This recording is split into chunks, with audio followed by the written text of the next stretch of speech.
Si Nida Blanca ay hindi lamang isang aktres, kundi isang buhay na institusyon sa kulturang Pilipino. Isang babae na ang karera ay sumaklaw sa maraming henerasyon at ang presensya ay nagdala ng pakiramdam ng init, dignidad at pagiging maaasahan na agad pinagtiwalaan ng mga manonood.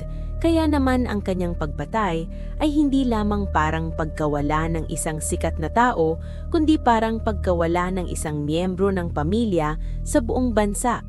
Ilang dekada siyang nagtayo ng reputasyon na nakabatay sa profesionalismo at kagandahang loob. Naglalakbay sa katanyagan ng walang skandalo. Nagkamit ng respeto hindi sa pamamagitan ng kontrobersya, kundi sa pamamagitan ng pagiging pare-pareho, at sa oras ng kanyang pagkamatay, siya ay itinuturing na haligi ng industriya, isang taong tila kumpleto at hindi masisira ang pamana. Nabasag ang ilusyong iyon nang matagpuan siyang brutal na sinaksak sa loob ng kanyang sasakyan, isang marahas at malungkot na wakas na lubhang kaiba sa buhay na kanyang pinamuhay, na nag-iwan sa publiko na nagulat sa biglaan at walang kabuluhang pakihamdam ng lahat.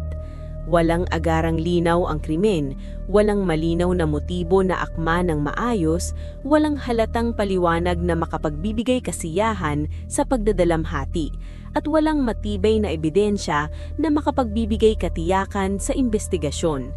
Habang pinag-aaralan ng mga awtoridad ang mga piraso ng testimonya at hindi kumpletong mga ebidensya, tila nagiging hindi matatag ang kaso, na parabang ang katotohanan mismo ay lalong lumalayo sa bawat araw na lumilipas. Hindi maiiwasang napunta ang hinala sa kanyang asawa, si Rod Strunk, na ang pagkawala, magkakasalungat na pahayag at mahirap na kalagayan ay naging sentro ng atensyon ng publiko, ngunit ang hinala lamang ay hindi sapat sa kawalan ng hindi mapasusubaliyang ebidensya.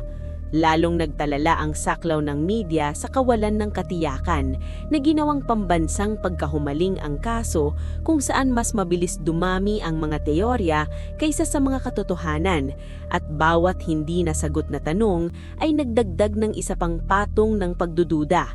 Sa paglipas ng panahon, tumahimik ang mga saksi, lumabo ang mga alaala at humina ang momentum ng investigasyon na lumilikha ng mga puwang na hindi na mapupunan.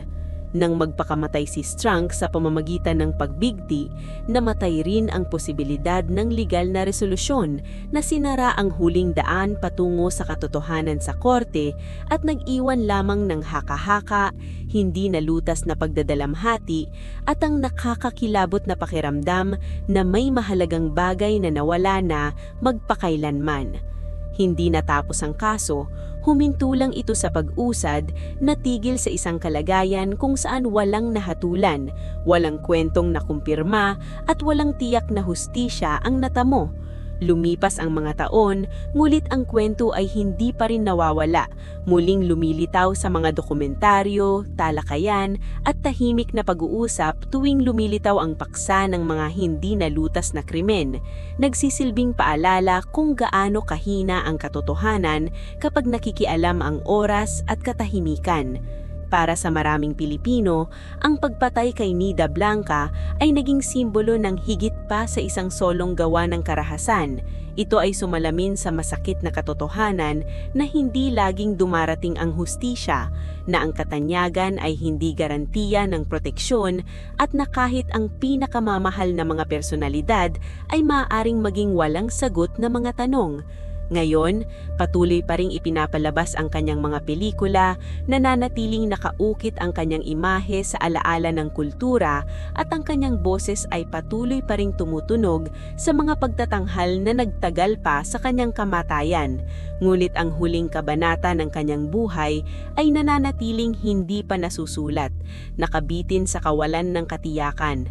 Ang hindi nalutas na kaso niya ay nananatiling parang anino sa likod ng kanyang pamana, nagpapaalala sa bansa na habang ang mga kwento sa screen ay madalas na nagkakaroon ng resolusyon, ang tunay na buhay ay minsang nag-o-offer lamang ng katahimikan.